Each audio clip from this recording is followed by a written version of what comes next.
प्रभु यीशु मसीह के नाम में आप सभी को जय मसीह। मेरे प्रिय भाई बहन, हम अंतिम समय में जी रहे हैं।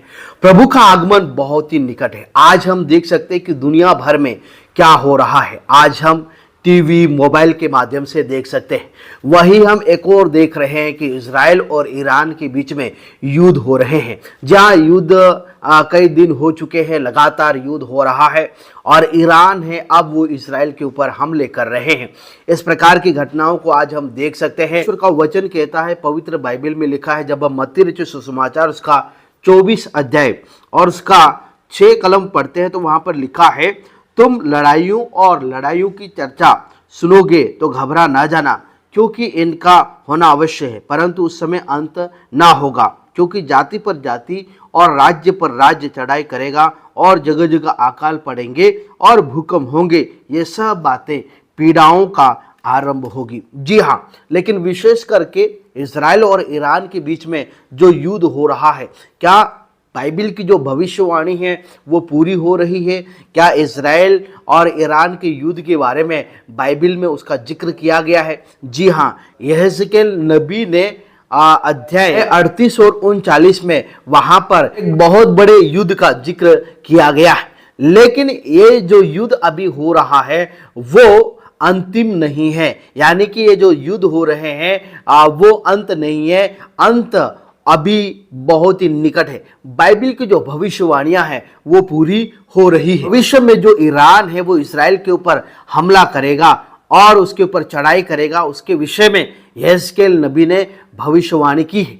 क्या बाइबल में इजराइल और ईरान के युद्ध का जिक्र है? बाइबल में सीधे तौर पर ईरान का नाम नहीं मिलता है, लेकिन प्राचीन समय में जब यहेजकेल नबी ने भविष्यवाणी की थी तो ईरान को फारस का साम्राज्य कहा जाता था। यहेजकेल ने भविष्यवाणी की थी और उसका अध्याय 38 और 39 में वहां पर जिक्र किया गया है। इन अध्याय में गोग और मागोग का युद्ध बताया गया है, जिनमें कई राष्ट्र इजराइल के खिलाफ उठ खड़े होंगे।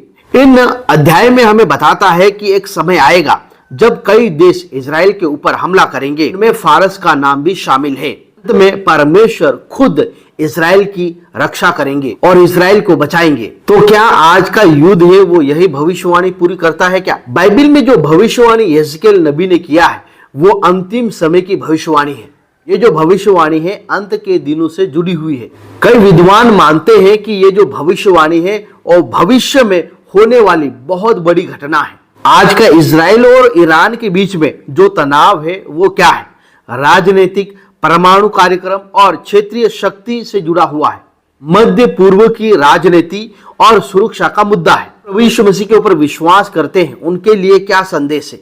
मेरे प्रियो, हमें डरने की जरूरत नहीं है, बल्कि तैयार रहना है। प्रभु का आगमन बहुत ही निकट है। परमेश्वर के ऊपर भरोसा रखें, जागरूक रहें और प्रार्थना करें। जैसा यीशु मसीह ने कहा था कि अंत समय में युद्ध होंगे, प्रभु ने यह भी कहा था कि तुम घबरा ना जाना, क्योंकि इनका होना अवश्य है। आज दुनिया में बहुत बड़ा सवाल उठ रहा है कि क्या इजराइल और ईरान के बीच में जो युद्ध हो रहा है क्या वो बाइबल की भविष्यवाणी है? हाँ, बिल्कुल, बाइबल की जो भविष्यवाणी है वो सत्य है, लेकिन अभी वो युद्ध होना बाकी है। वहां पर एक बहुत बड़े युद्ध की भविष्यवाणी की गई है, जिसे गोग और मागोग का युद्ध कहा जाता है। इस भविष्यवाणी के अनुसार कई राष्ट्र इजराइल के खिलाफ हो जाएंगे। युद्ध बहुत ही बड़ा और भयानक होगा, लेकिन इसमें महत्वपूर्ण यह है कि इस युद्ध में परमेश्वर ही इजराइल को बचाएंगे। जी हाँ, कोई राष्ट्रपति, कोई प्रधानमंत्री नहीं बचाएगा, स्वयं परमेश्वर ही इजराइल को बचाएंगे। दुनिया में कुछ भी हो जाए, लेकिन परमेश्वर अपने लोगों को नहीं छोड़ता। परमेश्वर अपने लोगों की रक्षा करता है। मैं आपको बता दूं कि यहेजकेल उसका 38 और 39 अध्याय में वहां पर क्या क्या भविष्यवाणी की है अंतिम समय के बारे में। जी हाँ, वहां पर गोग के बारे में भविष्यवाणी की है। गोग एक ऐसा नेता या शासक के रूप में बताया गया है।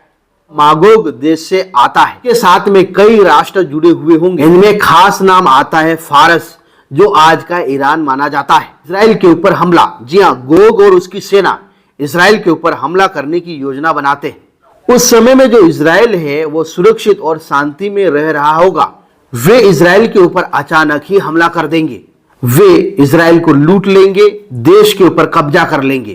के बाद परमेश्वर कहते हैं कि मैं गोग के विरुद्ध हूं, मैं उसे इजराइल पर आने दूंगा ताकि सारी दुनिया परमेश्वर की महिमा को देखें। बहुत बड़ा संकट, जी हाँ, जब गोग हमला करेगा, बहुत बड़ा भूकंप होगा, डर और अफरा तफरी होगी, सैनिक आपस में लड़ेंगे, आग, बारिश और गंधक गिरने लगेगी, मतलब एक अलौकिक ये घटना होगी। 39 अध्याय में बताया गया है कि गोग की हार होगी। जी हाँ, परमेश्वर खुद गोग की उसकी सेना को नष्ट कर देंगे।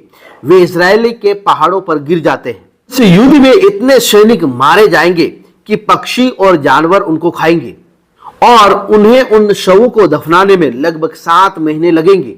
युद्ध बहुत ही भयानक और बहुत बड़ा होगा। परमेश्वर कहते हैं कि सारी जाति जानेगी कि मैं ही परमेश्वर हूं। इज़राइल समझ जाएगा कि परमेश्वर ने उसे कभी भी नहीं छोड़ा है। के बाद परमेश्वर इज़राइल को फिर से इकट्ठा करेंगे और उन्हें आशीष देंगे। यानी कि एक बहुत बड़ा युद्ध होने वाला है, बहुत ही खतरनाक। कई राष्ट्र इज़राइल के खिलाफ में हो जाएंगे, इज़राइल के ऊपर चढ़ाई करेंगे। अंत में परमेश्वर इज़राइल को बचाएंगे और परमेश्वर की महिमा होगी। पूरी जाति जान लेगी और परमेश्वर की महिमा करेगी। तो मेरे प्रिय भाई बहन, इसलिए प्रभु का आगमन बहुत ही निकट है। प्रभु बहुत जल्दी आने वाले हैं। आज हम जो देख रहे हैं ये सब प्रभु यीशु मसीह के आगमन की निशानियां हैं, संकेत है। प्रभु का आगमन कभी भी हो सकता है।